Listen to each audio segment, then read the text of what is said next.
I saw the Cleveland Cavaliers this past season, and I'm a huge Donovan Mitchell fan.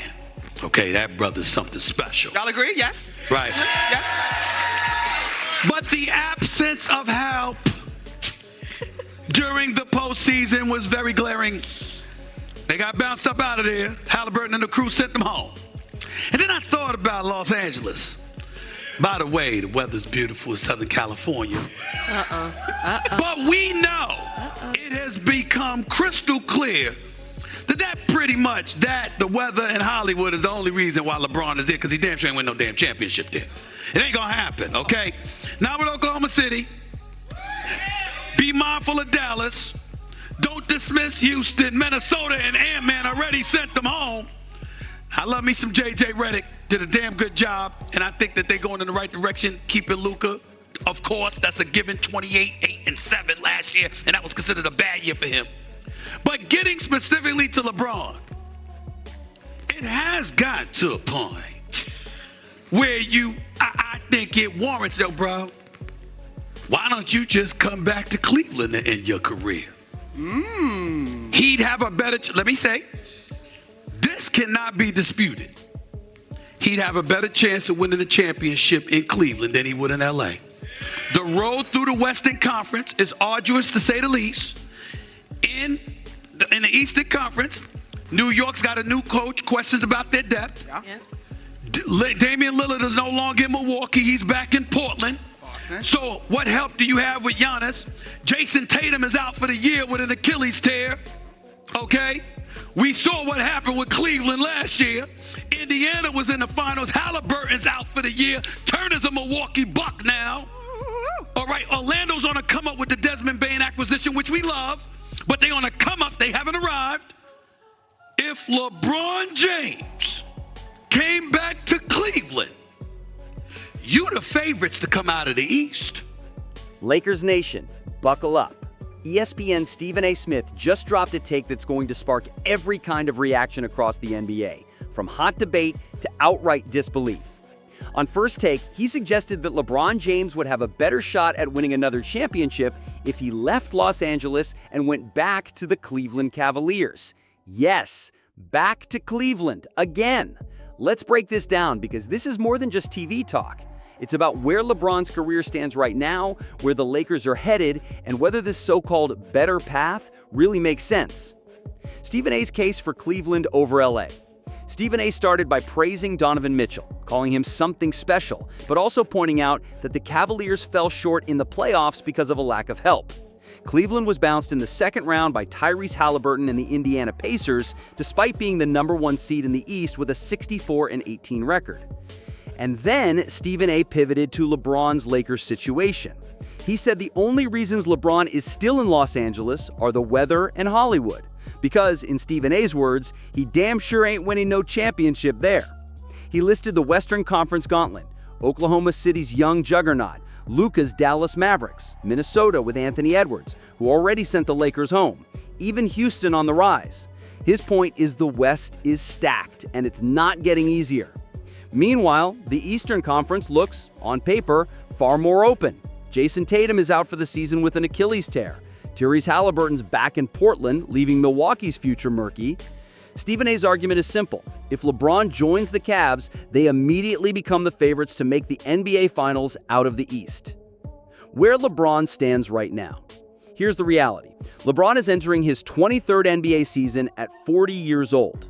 Last year, he still put up 24.4 points, 8.28, 7.8 rebounds, and 1 steal per game while shooting 51.3% from the field and 37.6% from 3. He played 70 games. Incredible durability for someone his age.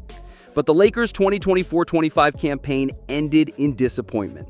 Despite a 50-32 record and the 3rd seed in the West, they lost in the first round to Minnesota in just 5 games. It was another reminder that while LeBron can still play at an elite level, the team around him has to be near perfect to survive in the West. And that's the core of Stephen A's point. The margin for error in the West is razor thin. One bad matchup and you're out. In the East, with current injuries and roster changes, the road might be smoother. Would Cleveland really be a better shot at a title? Let's look at the Cavs. They still have Donovan Mitchell locked in as their star. Darius Garland is one of the best young point guards in the league. Evan Mobley is an elite defender and developing offensive player. Jared Allen is an all-star level center. Add LeBron to that core, on paper, it's scary. But it's not as simple as plug in LeBron, win the East. The Cavs' playoff issues in 2025 weren't just about star power. They were about execution, depth, and adaptability under pressure. LeBron could certainly help with all three, but it's worth noting that he'd still be asking a young team to become battle-tested overnight. And we also can't ignore the fact that this would be LeBron's third stint in Cleveland. That would be unprecedented in NBA history for a player of his caliber, returning twice to the same franchise after leaving. He remains the Cavs' all-time leader in points, assists, and steals, and of course brought them their lone championship in 2016. The emotional pull is there, the legacy angle is there. The question is whether it makes sense competitively and for his brand. What this means for the Lakers. For the Lakers, Stephen A's take is essentially saying, your championship window with LeBron is closed. That's a bold statement, especially after Rob Pelinka doubled down on Luka Doncic this summer with a $165 million extension, clearly signaling the team is building for both the present and the future. This isn't a rebuild, it's a pivot.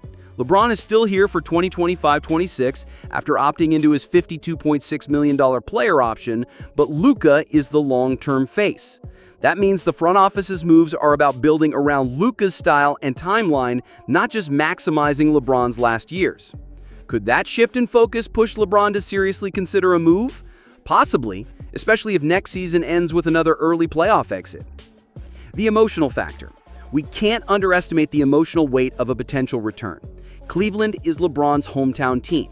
It's where the chosen one hype began. It's where he had the crushing 2007 finals loss, the decision backlash, the redemption arc, and the miracle 2016 title. Ending his career in Cleveland would be a full-circle story unlike anything we've seen. For fans in Ohio, it would be a celebration. For Lakers fans, it would be bittersweet, losing a legend, but also closing the chapter cleanly. The question is, does LeBron want the storybook ending, or does he still want to prove he can win in the West in his 40s? Lakers Nation, it's your call. So now it's on you, Lakers Nation. Do you think Stephen A is right? Is LeBron's best shot at another ring really back in Cleveland? Should the Lakers keep pushing for one last title run with LeBron, or is it time to fully hand the keys to Luka? If LeBron left after this season, how would you remember his time in purple and gold beyond the 2020 championship? Drop your thoughts in the comments, smash that like button if you're riding with the Lakers no matter what, and make sure you subscribe to Lakers Nation Wire so we can keep breaking down every twist in this story. Because whether you believe Stephen A or not, this season could be the final chapter of LeBron's Lakers career and the start of a whole new era.